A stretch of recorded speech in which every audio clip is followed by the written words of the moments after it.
All right, I shouldn't have to do this, but of course I'm going to do it because my crazy governor again is setting America back 50 years a week. So recently, child groomer in chief decided to say this. It was the American Revolution that caused people to question slavery. No one had questioned it before we decided as Americans that we are endowed by our Creator with unalienable rights and that we are all created equal. Then that birthed abolition movements. So you can't teach history that's being used to pursue an ideological agenda. What? No one got rid of slavery before America? No one had that idea that slavery is bad and we should stop mistreating each other? Let's see if there's any truth to any of that. Okay, well, did the Revolutionary War free black people? America's war against the British, that they liberty or death, and we don't want to be your slaves, king, and we want to be free, and everyone is entitled to freedom? Yes, black people ended up free by the British. Because, of course, black people were promised if they fought on behalf of the British that they would be free. And, of course, the Underground Railroad and everything else that happened after that constantly reminds you that black people many of them had to escape America into a British territory, or what would become Canada. And even Canada still have moved on from slavery long after the United States had decided to keep it and enshrine it in its laws year after year, decade after decade, after all men are created equal. There's a lot of him flying migrants, him and Governor Abbott, Texas, you're coming into Texas, in the United States from Mexico.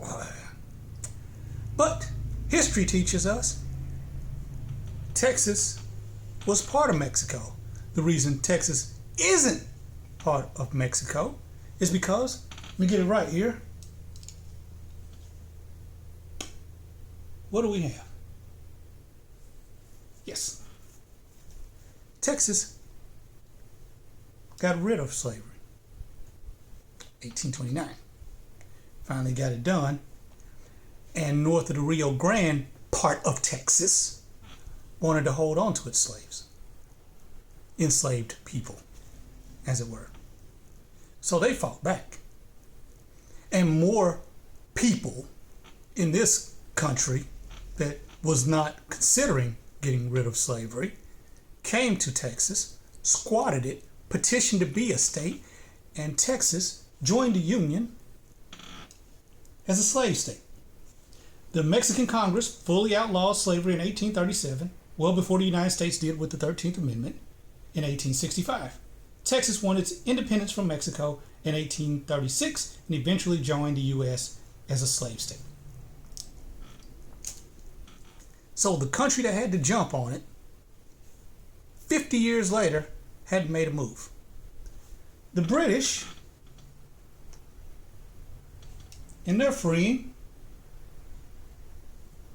during the peace, the subsequent peace negotiations. This is the peace negotiation that ended the Revolutionary War that he's referring to.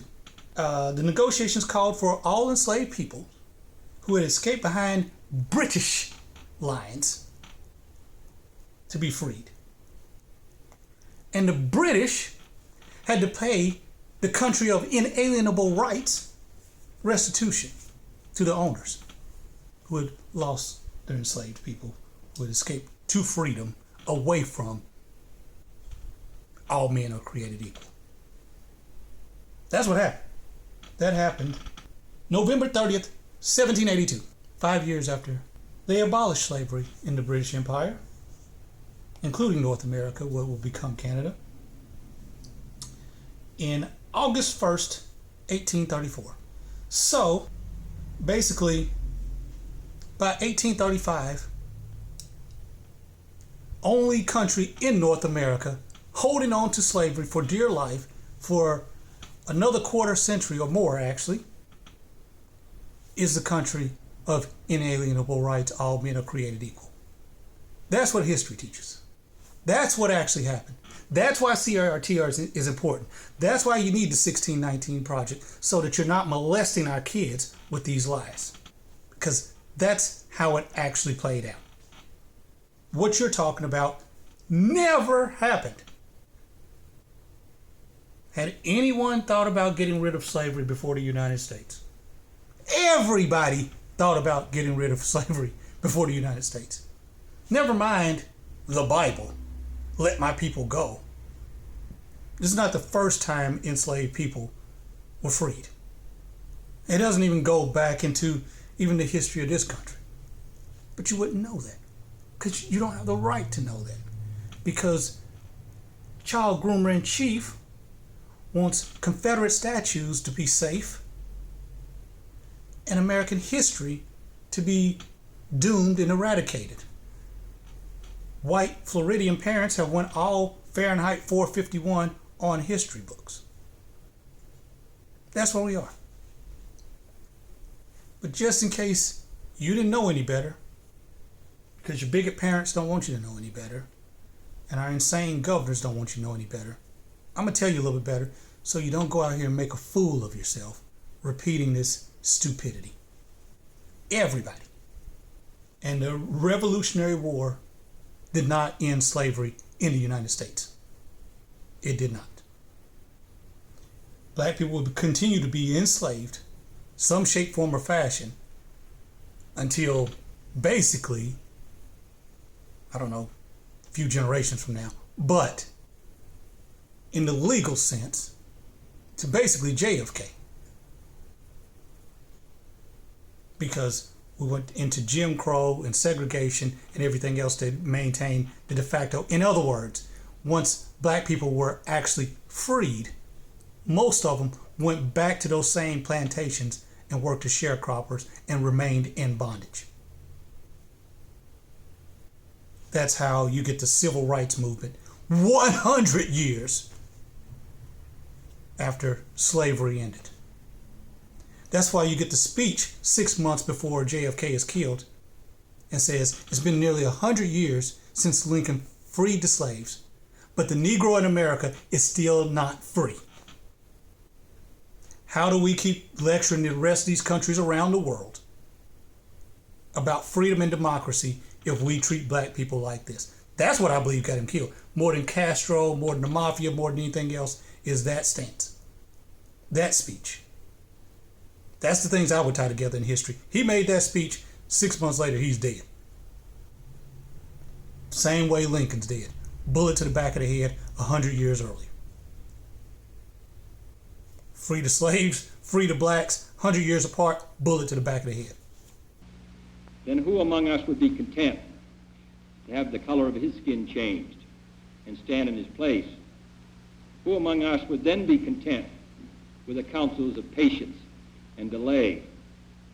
100 years of delay have passed since President Lincoln freed the slaves, yet their heirs, their grandsons, are not fully free. They are not yet freed from the bonds of injustice. They are not yet freed from social and economic oppression. And this nation, for all its hopes and all its boasts, will not be fully free until all its citizens are free. We preach freedom around the world, and we mean it. And we cherish our freedom here at home. But are we to say to the world, and much more importantly, to each other, that this is a land of the free, except for the Negroes? That we have no second-class citizens, except Negroes? That we have no class or caste system, no ghettos, no master race, except with respect to Negroes? Now the time has come for this nation to fulfill its promise.